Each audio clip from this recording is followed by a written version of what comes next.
Récemment est sorti le DLC de Five Nights at Freddy's Security Breach. Et étant donné que ce jeu a fait couler beaucoup d'encre quand même, on va voir aujourd'hui si ce jeu pue objectivement la merde ou pas. D'ailleurs les gars, je vois que vous avez commencé à comprendre qu'est-ce qui va lui suivre. C'est bien les gars, je suis fier de vous. 2000 vues là à l'heure où je rec. Merci les gars. Au passage, je le place maintenant, vous n'avez pas besoin de connaître la licence Five Nights at Freddy's pour regarder cette vidéo. Mais, je tiens à le préciser, vous risquez d'être spoil. Et c'est aussi le cas de ceux qui connaissent le jeu mais qui n'ont pas fini Security Breach. Voilà, ça va parler d'à peu près de tous les événements, y compris du DLC. Donc, si jamais vous n'avez pas fini et que vous voulez pas vous faire spoil, quittez la vidéo. Ou alors regardez-la en sourdine, je sais pas, faites-moi des vues au moins. Vous êtes prévenus maintenant, hein. Donc, commençons sans plus tarder. Les bases.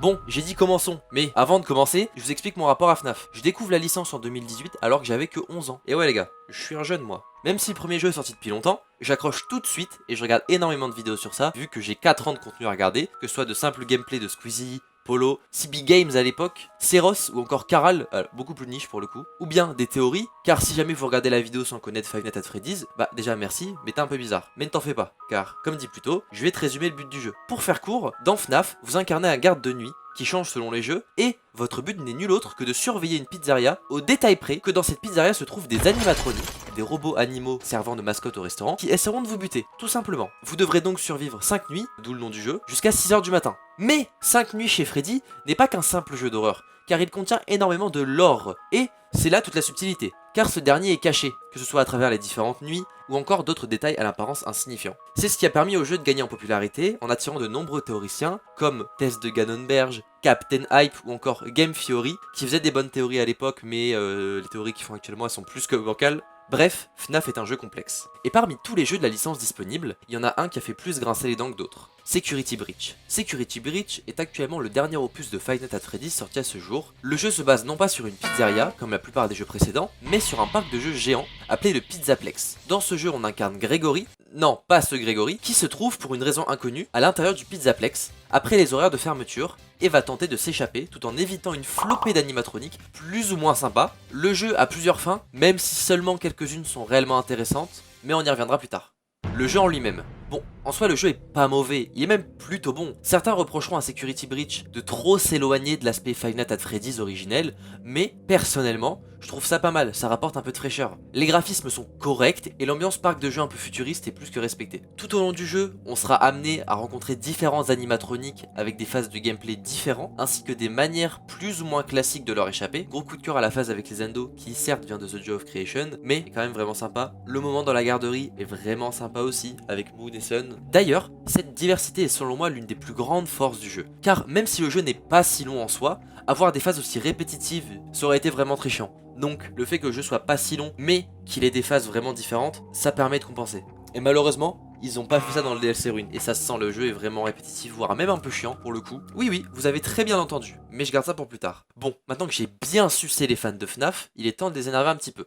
FNAF Security Breach a quand même des défauts, notamment le fait que le jeu bug à mort, bordel, faut en parler. J'en ai rien à foutre qu'il bug moi maintenant les gars, le jeu il est sorti il y a 1 an, c'est trop tard pour dire oui on a déployé un patch pour remettre des mises à jour. Non c'est fini là, c'est trop tard. En plus, le jeu est développé par un studio assez conséquent, il me semble que c'est le studio Steelwood qui est chargé de faire ça. Je veux dire, c'est pas un studio indé sorti nulle part non plus. C'est-à-dire que le jeu bug plus que certains jeux indés. Vraiment c'est pas normal. Je vous rassure maintenant, c'était le principal défaut du jeu, les autres seront un peu moins graves. On peut aussi noter que les jumpscares ne font pas peur. Que ce soit l'animation de l'animatronique qui te saute dessus ou le son, pour moi, ça fait pas peur. J'ai plus eu peur des staff bots que des ennemis principaux du jeu, même si en soi, il y a assez peu de défauts. Et l'un d'entre eux est absolument majeur, il aurait dû être réglé dès le début. Mais ne vous en faites pas, j'ai pas prévu de rattaquer le jeu pour l'instant. Faux! Je vous propose plutôt de passer à la suite. Les différentes fins.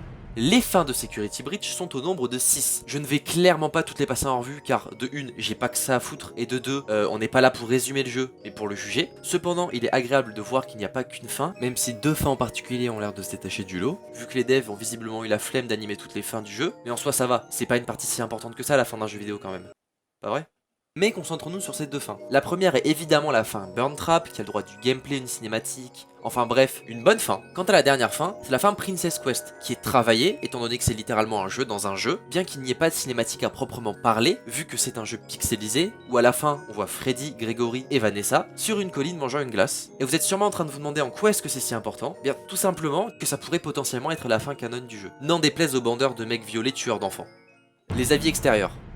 Étant donné que cette vidéo se doit être objective, il me faut un minimum d'avis extérieurs sur le jeu. Donc voici une petite compilation d'avis de personnes ayant joué au jeu.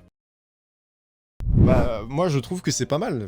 Le seul truc qui m'a cassé les couilles depuis le début du jeu, c'est le fait que bah ça rame, c'est super mal optimisé. Genre, vous êtes témoin, vous avez bien vu, à chaque fois qu'on se déplace un petit peu trop, qu'il y a un truc qui se passe ou qu'il y a quelques trucs à afficher, ça rame instantanément. Et le pire, c'est que c'est souvent dans les pires moments. Ouais, c'est dommage. Mais sinon, je trouve que même les petites mécaniques, là, le fait qu'il nous fasse jouer du Simon là tout à l'heure pour le libérer, c'était cool. Et comment ça s'appelle ce qu'on a fait juste avant là, le délire où fallait rallumer les 5 générateurs, bon, pas ouf, même si le méchant était stylé. Mais la séquence d'après là, avec les robots qu'il fallait éviter en mettant la lampe torche dessus, c'est trop cool. Non, c'est sympa, franchement, très étonné. Je trouve que c'est sympa. Pour résumer mon avis en gros, mais vraiment très grossièrement, je dirais que ce jeu a les meilleurs avantages de la franchise, mais qu'il en a les pires défauts.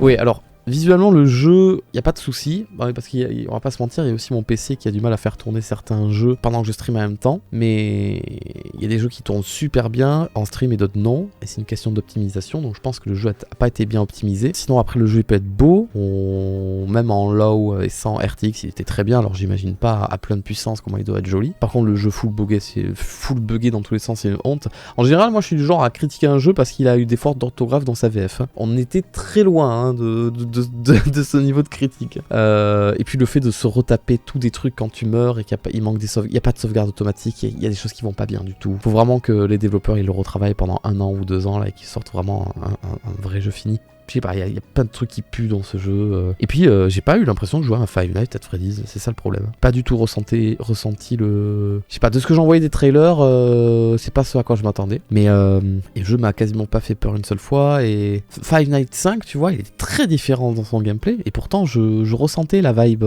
Five Nights. Là, j'ai rien ressenti de Five Nights. J'ai vraiment eu l'impression que c'était soit un fine game, soit des gens qui ont, dans des bureaux, qui ont beaucoup d'argent, qui ont dit « Ah, cette licence, ça marche, allez, on fait notre jeu. » Et en fait, j'ai pas trop ressenti de trucs mystérieux, du lore de Five Nights, tu vois, des petits trucs cachés, des petits secrets en rapport avec toutes les théories et tout. J'ai l'impression qu'il y avait rien à se mettre sous la dent, je sais pas. J'ai l'impression vraiment que le créateur du jeu, il était pas là, quoi. Je sais pas. Mon avis sur le DLC. Quant au DLC Ruine, il y a pas mal de points positifs. Déjà, il est gratuit. Ensuite, il est gratuit. Et pour finir, il est gratuit. Bon, plus sérieusement, tout n'est pas acheté, loin de là. Déjà, la fin est surprenante, au détail près que j'avais déjà deviné que ce n'était pas Grégory qui appelait. Cependant, je pensais pas du tout que ça allait être pour libérer le mimique. Le fait qu'on se rende compte que Mexiz, le lapin du monde AR, est en fait gentil et qu'il cherche juste à empêcher le mimique de sortir est surprenant, et pour le coup, c'est agréablement surprenant. Même si pour le coup, quand je libérais cette satanée bestiole, le mot agréable me venait pas forcément en tête. On peut aussi aider les animatroniques, ça ne sert à rien, mais au moins ça nous remonte le moral après ce qu'on a fait à Roxy. Et d'ailleurs, je m'attendais pas à ça non plus. Je pensais pas que ça me mettrait aussi mal de faire du mal à un robot. Pardon, c'est les émotions.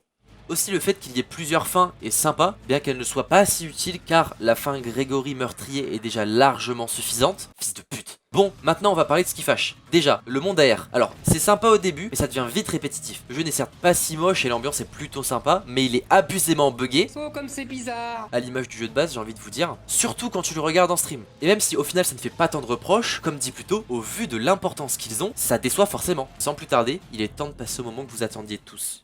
Conclusion. En soi, Security Breach est un plutôt bon jeu. Personnellement, j'ai apprécié le jeu, et si on lui retire ses quelques défauts, le jeu serait même très bien. Mais ses problèmes sont pour la plupart toujours d'actualité, et il ne faut pas l'oublier. Le jeu est plein de bonnes idées, de références aux anciens jeux et de lore. D'ailleurs, j'ai pas parlé de lore parce que je suis pas assez qualifié et j'ai juste peur de dire n'importe quoi. Donc si jamais vous voulez plus de lore sur Security Breach, il y a beaucoup de vidéos qui en parlent, donc n'hésitez pas tout simplement à aller les voir. C'est pas chez moi que vous verrez des vidéos lore, enfin pas sur Security Breach en tout cas. Pour conclure, je dirais que FNAF Security Breach est objectivement un jeu qui mérite d'exister et qui ne pue sûrement pas la merde. Vous avez entendu les fans de FNAF ?